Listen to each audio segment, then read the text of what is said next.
Okay, so this is Media Literacy Vlog number 10 about feature-length documentaries.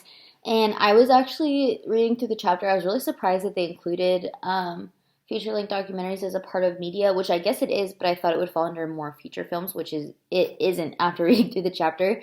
I actually really enjoy documentaries because I don't know, there's some really cool, interesting ones, and I actually learn a lot just by watching them.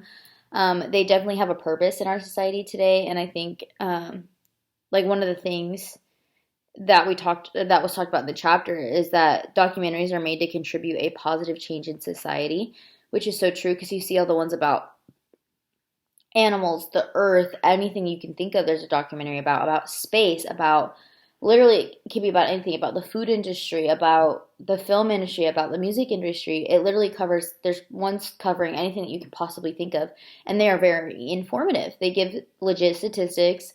And one thing, like we did the presentation in class. I chose The Social Dilemma, which is a documentary talking about social media and how they manipulate like our minds and how, we are the products of social media and we are products being sold to them as advertisers. So that was really cool to like kind of tie in the examples.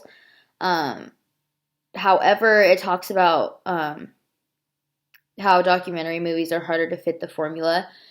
And one thing that I found about this was that, what kinds of movies do major production companies want? They want to sell action films, comedies, romances, movies that deviate too much from successful formulas might never get made. Unfortunately, documentary movies are harder to fit into the formula, which is where I got that idea.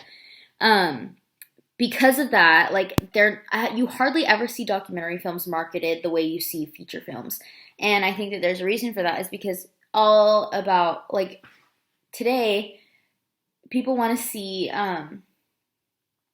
like the action comedy adventure movies. They want the entertainment factor.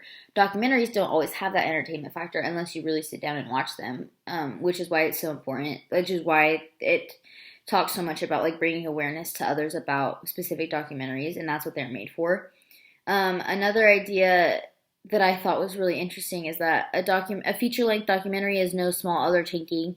It can take years of research, filming interviews, writing, editing videos, and post production to create 90 minutes of finished documentary.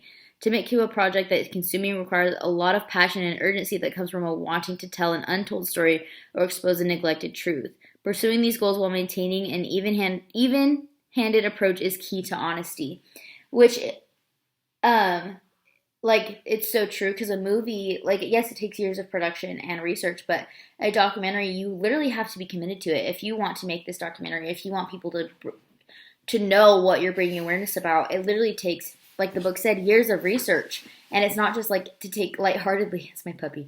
It's not anything to take like to be like underestimated, because documentaries are a huge part of our media, and honestly, like, people don't realize it, but we rely on documentaries for a lot of our information nowadays, especially if you're a big like movie production person.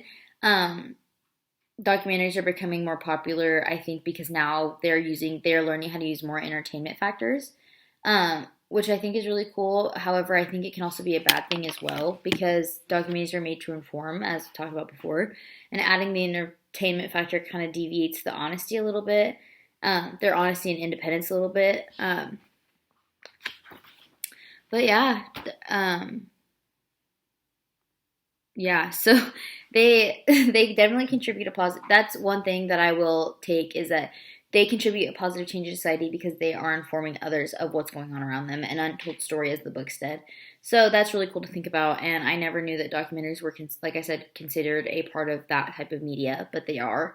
And I'm really interested to see like how documentaries kind of shift from now into the future as they've shifted from past into present. So yeah, that's my vlog for the week.